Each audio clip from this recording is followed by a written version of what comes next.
ini kota pelabuhan, dan di setiap pelabuhan selalu ada pencuri. Si anak lelaki percaya pada teman barunya ini. Pemuda ini telah menolongnya keluar dari situasi berbahaya. Anak itu mengeluarkan uangnya dan menghitungnya. Besok kita sudah sampai ke piramida-piramida itu, kata si pemuda sambil mengambil uang tersebut. Tapi aku harus membeli 2 ekor unta dulu. Mereka menyusuri jalan-jalan sempit Tangier bersama-sama. Di mana-mana tampak kios-kios yang menjual berbagai barang. Mereka tiba di pusat sebuah alun-alun yang sangat luas, yang dijadikan sebagai pasar. Ribuan orang tumpah ruah di sana, berdebat, berjualan, dan berbelanja. Sayur mayur dijual di antara pisau-pisau belati. Karpet dipajang sederetan dengan tembakau. Tapi si anak lelaki tak sedikit pun mengalihkan mata dari teman barunya, sebab seluruh uangnya ada di tangan pemuda itu.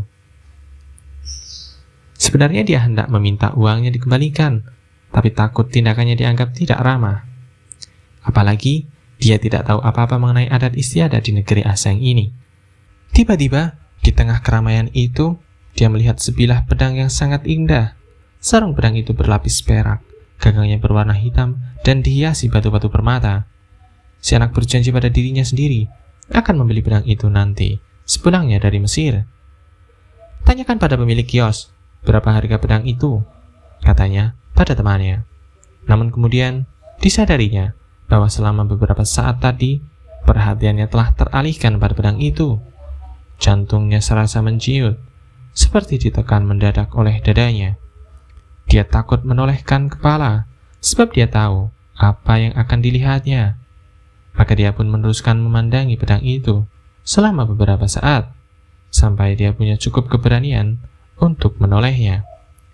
Di sekitarnya hanya ada kesibukan pasar itu dengan orang-orang yang berlalu lalang, berseru-seru, dan berbelanja, serta aroma makanan-makanan yang asing baginya.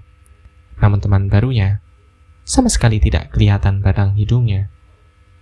Si anak ingin percaya bahwa temannya itu terpisah darinya tanpa sengaja, maka dia memutuskan untuk tetap di situ, menunggu temannya kembali.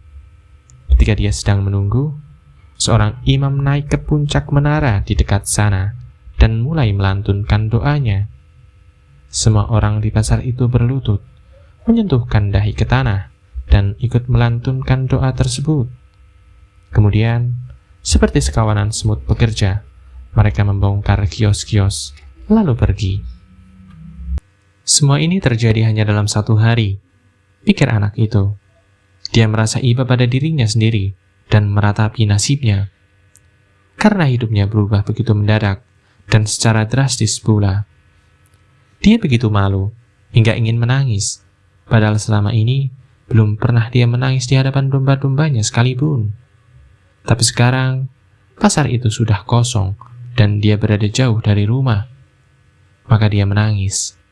Dia menangis karena Tuhan begitu tidak adil. Dan karena beginilah ganjaran Tuhan pada orang-orang yang meyakini impian-impian mereka.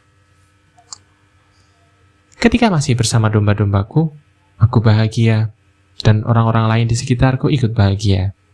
Saat melihatku datang, orang-orang menyambutku dengan ramah, pikir si anak. Tapi sekarang aku sedih dan sendirian. Aku akan menjadi getir dan tidak bisa lagi mempercayai orang-orang lain, karena satu orang telah mengkhianatiku.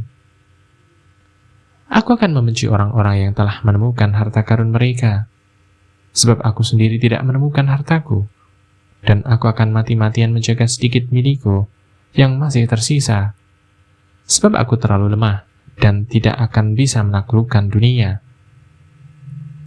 Dia membuka kantongnya untuk memeriksa apakah masih ada hartanya yang tersisa.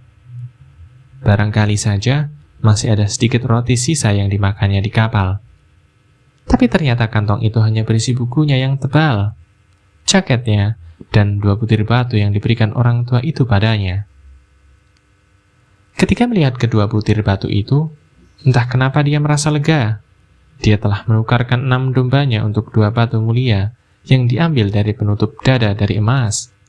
Dia bisa menjual kedua batu ini untuk membeli tiket pulang.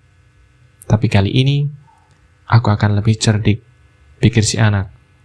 Dikeluarkannya batu-batu itu dari dalam kantong untuk dipindahkan ke sakunya. Ini kota pelabuhan, dan seperti dikatakan si pemuda padanya, kota-kota pelabuhan penuh dengan pencuri. Sekarang dia mengerti mengapa si pemilik kedai tampak begitu geram. Dia ingin memperingatkan aku supaya tidak mempercayai pemuda itu. Tapi aku seperti orang-orang pada umumnya, hanya melihat apa yang ingin kulihat, bukan apa yang sebenarnya terjadi. Dirabanya batu itu perlahan-lahan, merasakan temperaturnya serta permukaannya. Kita lanjutkan esok malam.